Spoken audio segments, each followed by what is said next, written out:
I'm Susan, and I'm going to be reading a book called Swashby and the Sea by Beth, Ferry.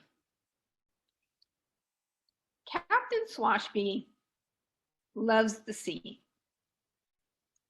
And when he retires, he moves to a house near the beach so he can be very close to the sea, and it's very quiet, which he really likes. He likes it that way. Then he has some neighbors move in, a girl and her granny. Captain Swashby is very unhappy about that. He does not want any noise. So he communicates with them by writing them messages in the sand because he does not want to have to talk to anyone. When he writes these messages, the story says the sea fiddled just a little. What that means is that the sea washes over the letters that Swashby writes in the sand and changes their meaning a little bit. I thought this was a very interesting part of the story and made the story interesting. I hope you enjoy Swashby and the Sea. Captain Swashby loved the sea.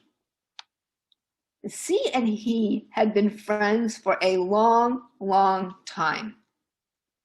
She knew him in and out, up and down, and better than anyone. So when Swashby retired, it was to a small house on a small beach as close to the sea as he could be. Whenever he needed something, the sea provided exactly the right thing at exactly the right time. Life was just the way Swashby liked it. Salty and sandy until squeaks and squeals sprang from the empty house next door, which was no longer empty. It had been commandeered by a girl and her granny, who planted umbrellas and beach chairs and boarded Swashby's deck without permission. Swashby battened down the hatches, hid when the doorbell rang, and fed their oatmeal cookies to the gulls. He didn't need neighbors. He didn't want neighbors. Neighbors were nosy, a nuisance, annoying. And so in return, he left a message written clearly in the sand.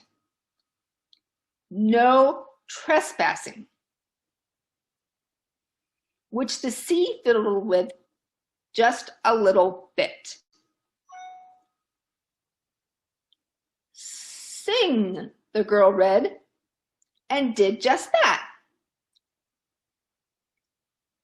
She sang every song she knew while dancing up and down on Swashby's deck. What now? She asked. Now vanish, Swashby wrote later that evening, adding a starfish exclamation point. And the sea fiddled just a little bit. Wish, the girl read, picking up the starfish, and did just that. She closed her eyes and began, I wish. No, no, Swashby interrupted, stomping down the steps. If you mean to make a starfish wish, you must say this. Starfish, back to waves so blue, the sea will come, a wish come true. How "How lovely," Granny said. "We wish you'd come for a cup of tea, Mr. Swashby."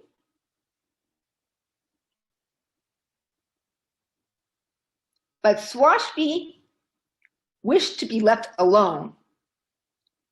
So he grumbled and mumbled and hurried inside. He didn't need tea. He didn't want tea. Tea was civilized, friendly, neighborly. What he needed was a new message. "Please go away," he wrote firmly in the sand. And once again, the sea fiddled just a little.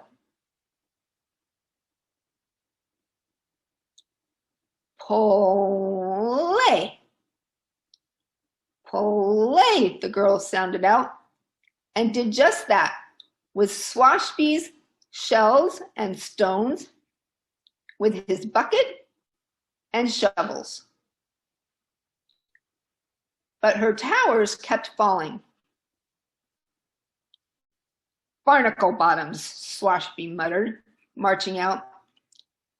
"You're doing it all wrong. You must not use sun-baked sand. It's the sea sand does the trick." And he showed her how to dig for the wet sand below.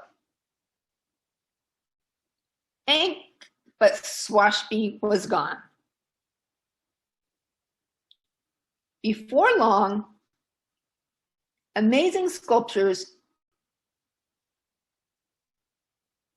decorated the beach. "It's the clamshells you should be using," Swashby called from inside. "Come play, Mr. Swashby," the girl called back. "Swashbys don't play," he answered, banging the shutters. The sea decided to meddle more than just a little. She inched her way up the sand and tickled the girl's toes. She nibbled on the sculptures and slurped away the bucket. The girl tried to grab it, but "Look at me," the girl called. "Look at her," Granny gasped. "Oh dear, look at her." Granny hurried to the water's edge, but Swashby was already there.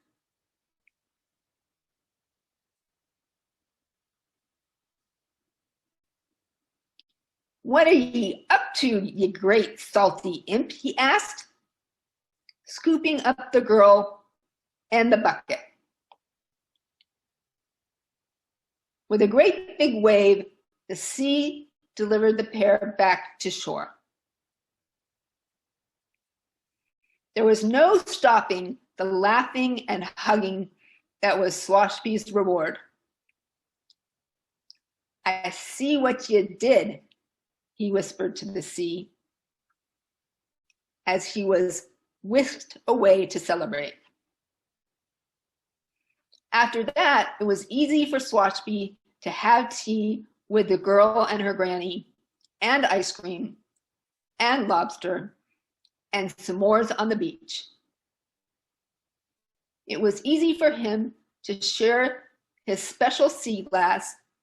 It was even easy for him to see that neighbors could be fun, and friends, and family.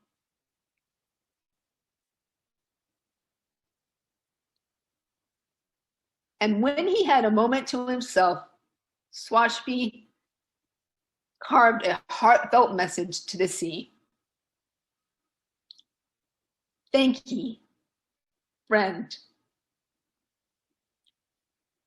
which the sea fiddled with just a little bit. The end. I hope you enjoyed Swashby and the Sea.